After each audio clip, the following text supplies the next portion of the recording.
Welcome back, guys. In this video, we'll be discussing the alternating series test. I'll give you a statement of the alternating series test. We'll talk about why it's true intuitively, and then we'll do a couple of examples. So an alternating series, before we even get into the test, an alternating series is just a series whose terms are alternating between positive and negative.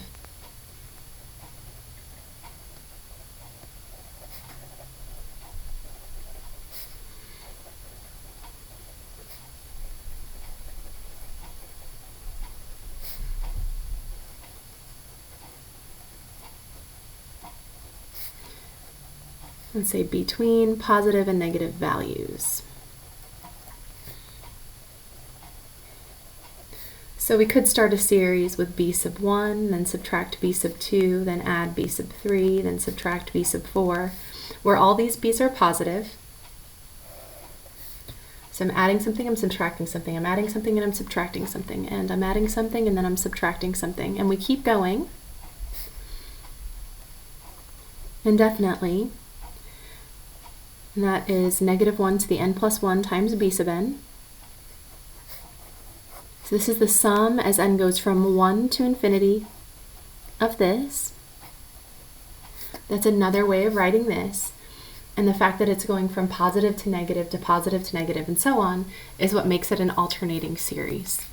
Now, I wrote a negative 1 to the n plus 1 here because when n is positive 1, it's the first value of our index, we have a negative 1 to the 1 plus 1, so it's negative 1 squared.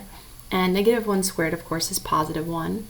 So we'd have positive 1 times b sub 1 when n equals 1. So that gives us this positive term. And then when n equals 2, we have a negative 1 cubed.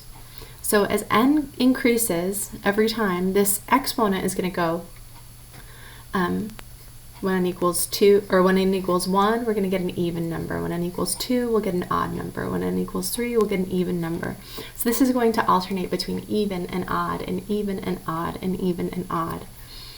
So when that exponent is even, we get a positive value here, and when an exponent is odd, we get a negative value.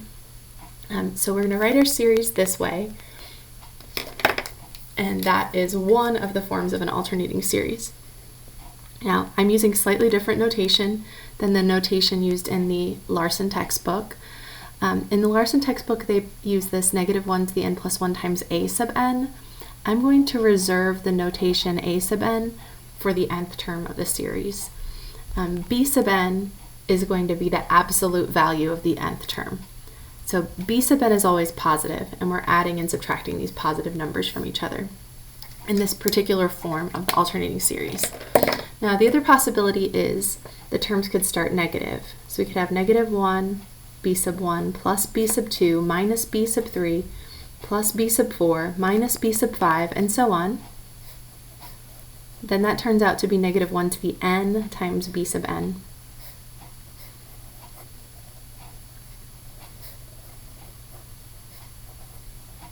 So we can write our series that way.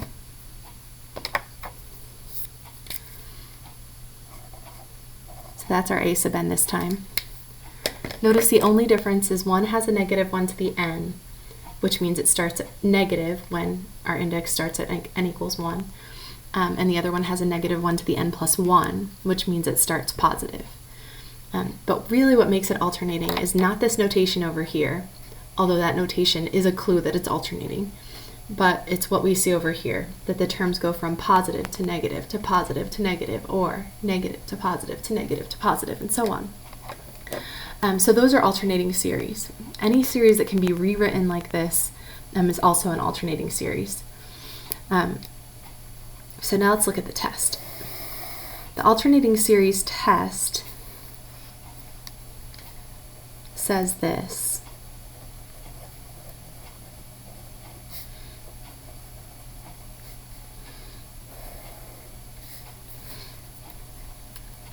So let's say that b sub n is positive, and that's the absolute value of the nth term, so that it's always positive, except for when it's 0, but we're generally not adding a 0 in our summation anywhere. So let's say b sub n is positive, then these two alternating series that we just talked about converge under two conditions.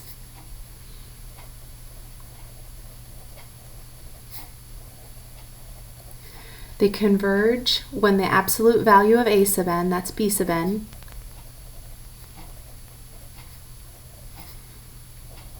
goes to 0 as n goes to infinity, and b sub n plus 1 is less than or equal to b sub n for all n greater than some n. Now let's think about what this means. If n equals 1, this is saying b sub 2 is less than or equal to b sub 1. So when n equals 1 on my graph, I'll have a b sub 1, that's right here. This says, well, if n equals 1, b sub 2 is less than or equal to b sub 1. So b sub 2 has to be down here somewhere. And when n equals 2, if we substitute into this inequality, if n is 2, that's 2 plus 1, that's 3. So this says b sub 3 is less than or equal to b sub 2. So b sub 3 has to be smaller than that, or possibly equal to that. And this pattern continues.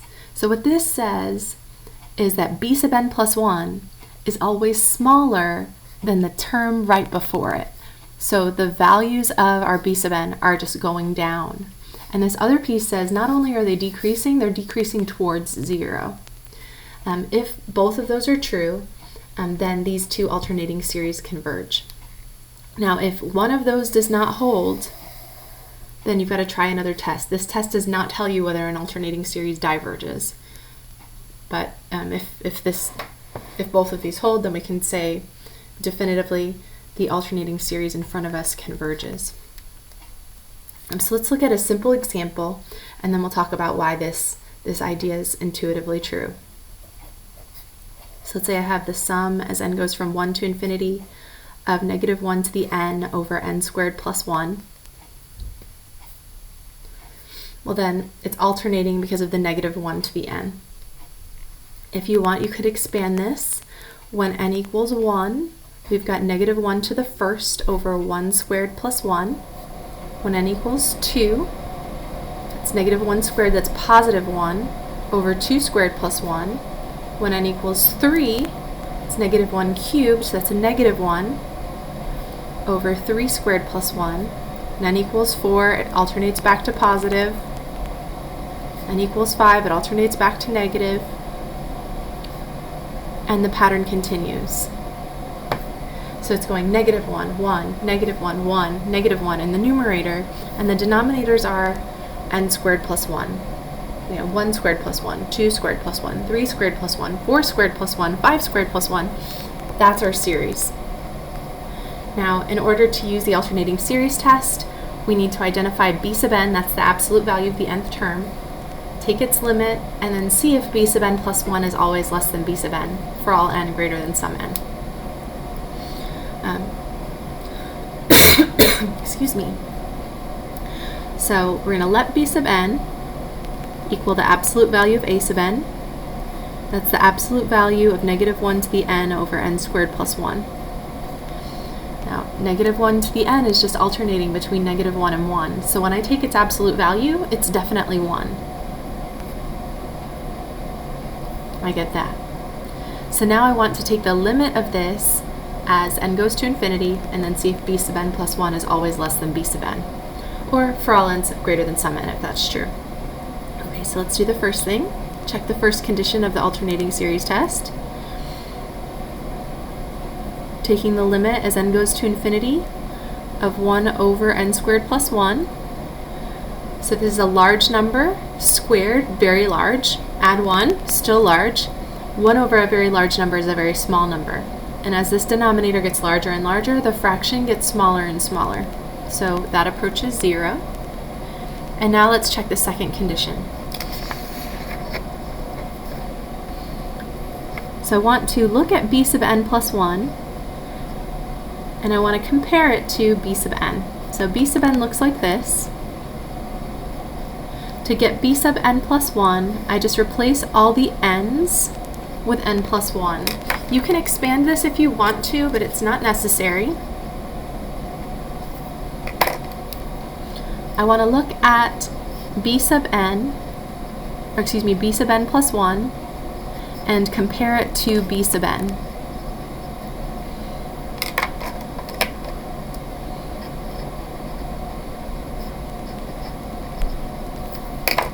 Okay, question is b sub n plus 1 less than or equal to b sub n? Is this always smaller, or maybe the same as this? Well, remember the numerators are the same. If the numerators are the same and the denominator is larger, that means I'm taking 1 and I'm dividing it into more pieces. If the denominator is larger, the fraction is smaller. So we've got this. So that's true. It's going to be true for all n. Starting with n equals 1, 2, 3, it's definitely true for the values of our index. So the first condition is satisfied and the second condition is satisfied. So that means our series, the one we started with, converges by the alternating series test, which I will abbreviate AST. And we're done. We're done with that one. That one wasn't so bad because I was able to take advantage of the fact that the numerators were the same. And if the numerators are the same and the denominator is larger, we know the fraction is smaller, so we were able to do that pretty quickly. Now sometimes we'll do a problem and it's not so obvious that b sub n plus 1 is less than b sub n for all n. So then we've got to do something else. Okay, so that's our first example. Let's look at another example.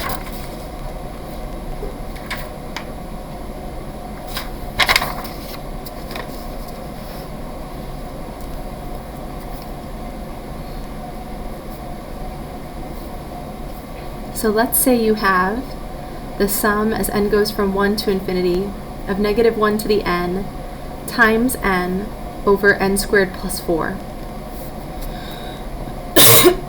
You might say, ooh, I don't know. It's alternating. I've got a negative 1 to the n. So maybe I'll use the alternating series test. Just to check it out, let's see what we get when n equals 1.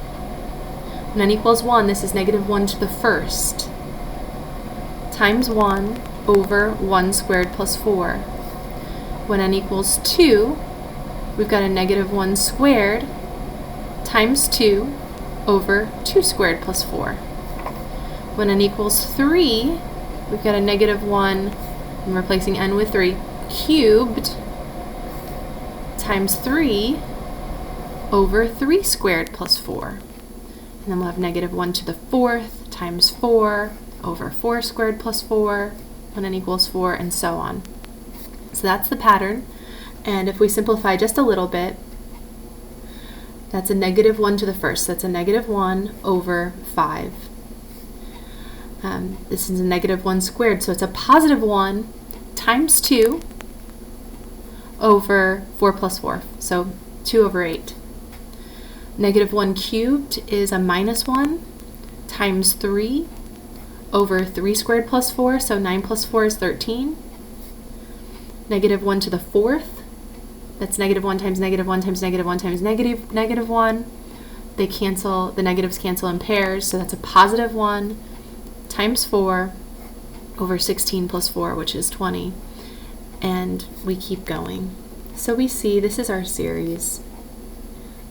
In expanded form. I guess we'll simplify that 2 over 8 into a 1 over 4. And simplify the 4 over 20 into a 1 over 5. And we see it's alternating. Negative, positive, and so on.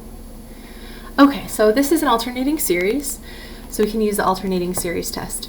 So the first thing we need to do is define b sub n. B sub n is the absolute value of a sub n. So we've got this right here, and that absolute value is going to wipe out that negative 1 to the n, because that was alternating between positive and negative. So now I've got this.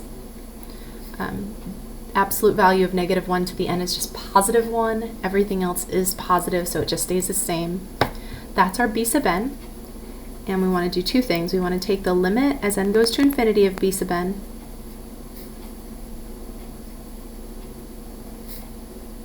and then we want to show that b sub n plus 1 is always less than or equal to b sub n. So first things first, let's check the first criterion. All right, so I notice that as n goes to infinity, I've got an infinity over infinity indeterminate form. Now I could switch to x and use L'Hopital's rule to evaluate this limit. That might be overkill.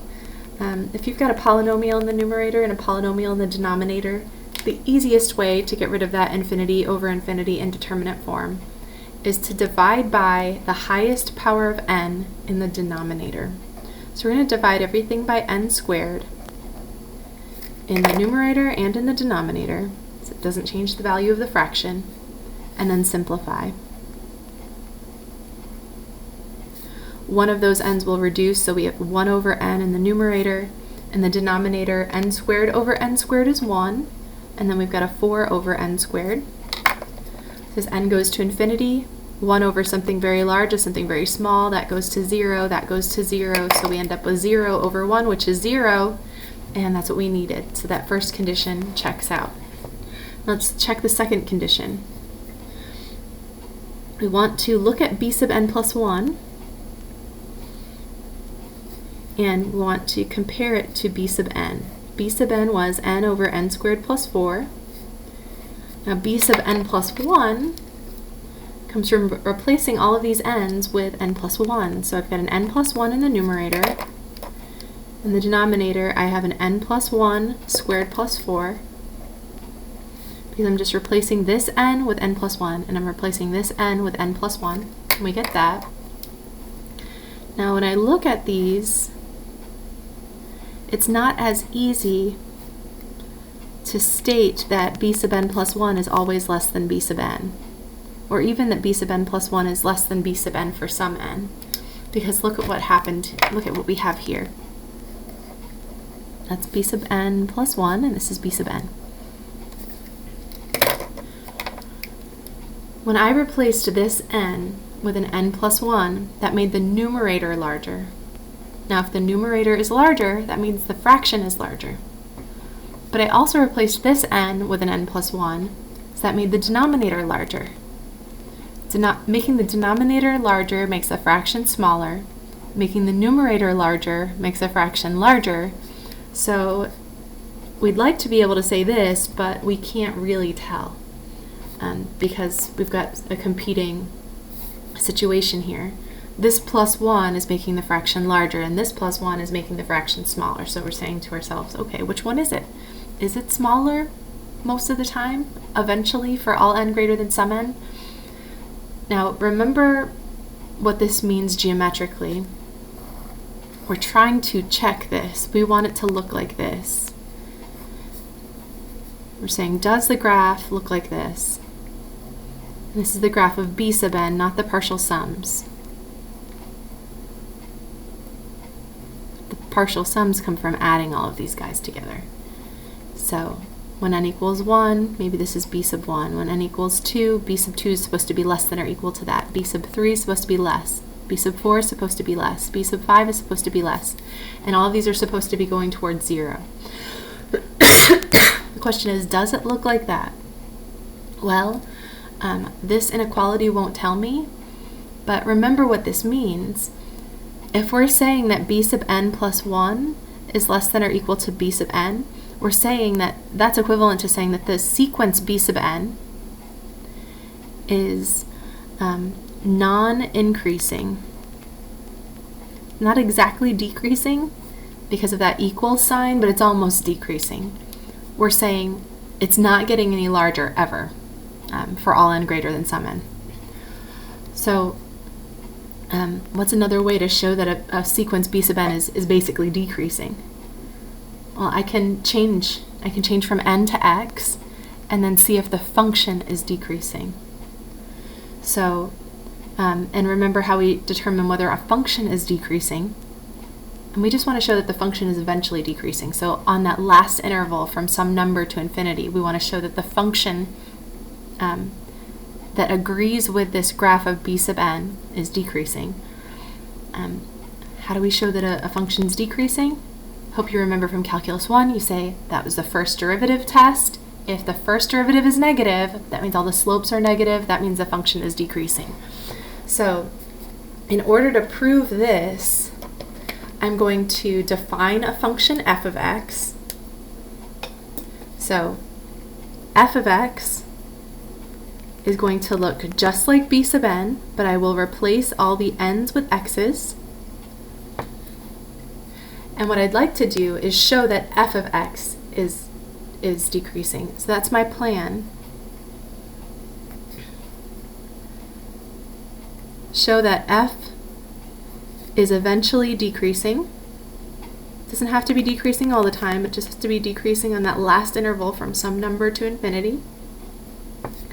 And showing that f of x is eventually decreasing is the same as showing that f prime is negative on some interval from, let's say, n to infinity.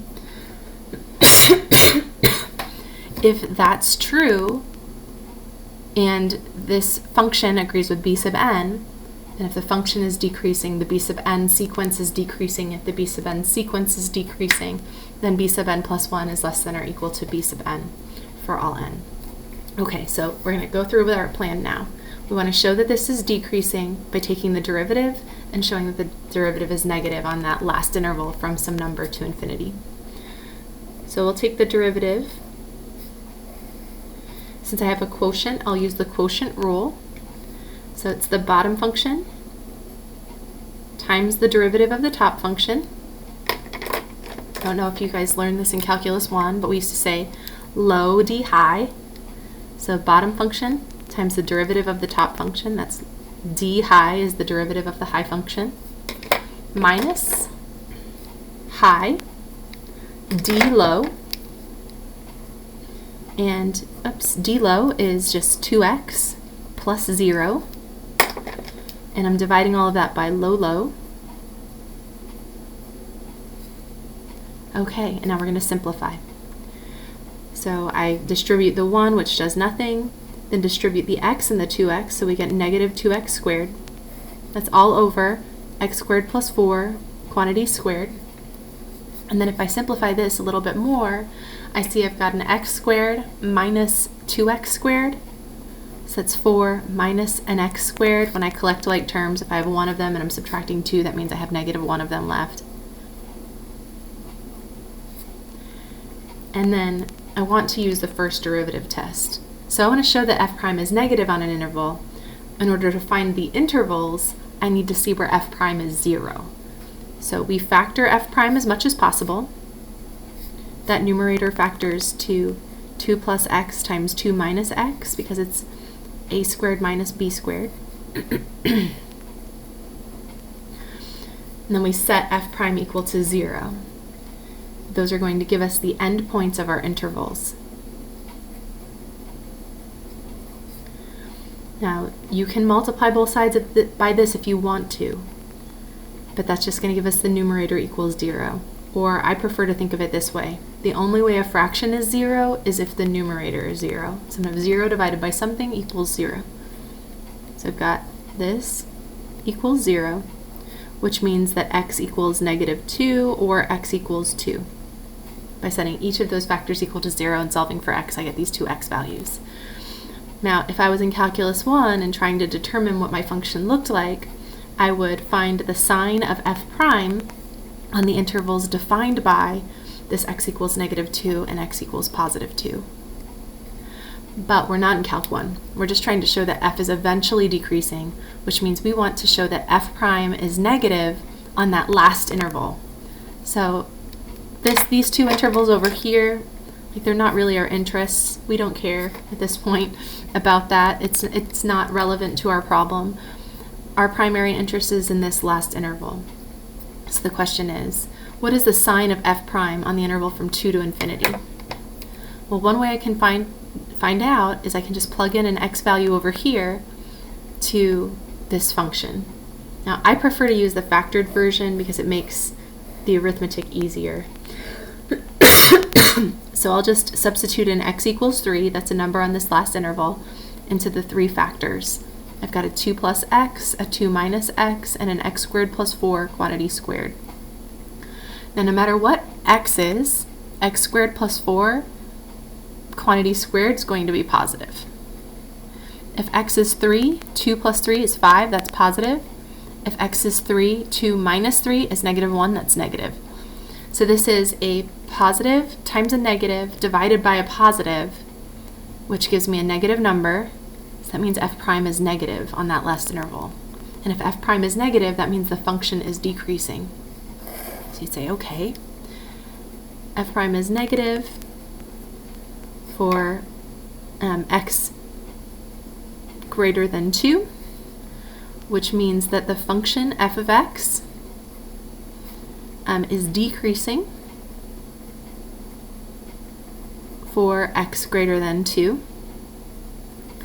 which means that the sequence b sub n, those are the absolute value of the nth term of the sequence, the b sub n sequence is decreasing. And if we're saying b sub n is decreasing, that means that b sub n plus 1 is less than b sub n. So that means this term is smaller than the one before it for all n greater than 2, because this interval started at x equals 2. And that's what we were trying to get to. We showed that the first criterion was satisfied. The limit as n goes to infinity of b sub n is 0. And then we needed to show that b sub n plus 1 was less than b sub n, or less than or equal to b sub n, eventually, for all n greater than some n. Now, this wasn't as easy as the last problem, because it was not obvious that this was going to be smaller than this. So to prove that this is generally smaller than this, we took b sub n, we replaced the n's with x's, and then we showed that this function was decreasing using the first derivative test. So that meant we took the first derivative, we set it equal to 0, and then we were saying, okay, on the 3 intervals defined by those zeros of f prime,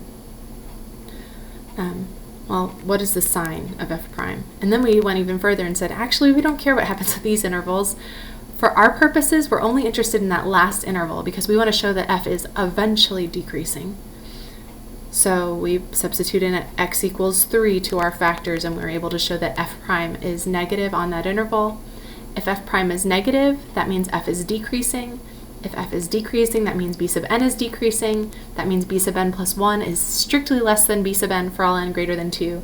And that second criterion is satisfied. So that means we get to conclude, excuse me,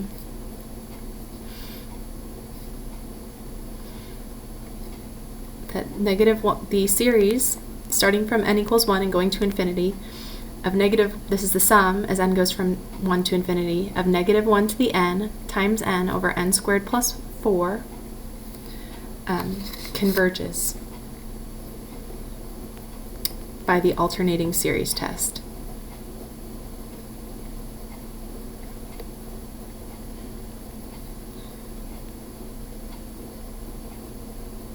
Okay, in the next video I will show you a couple of alternating series that do not converge by the alternating series test, and then we'll talk about what we do in those cases.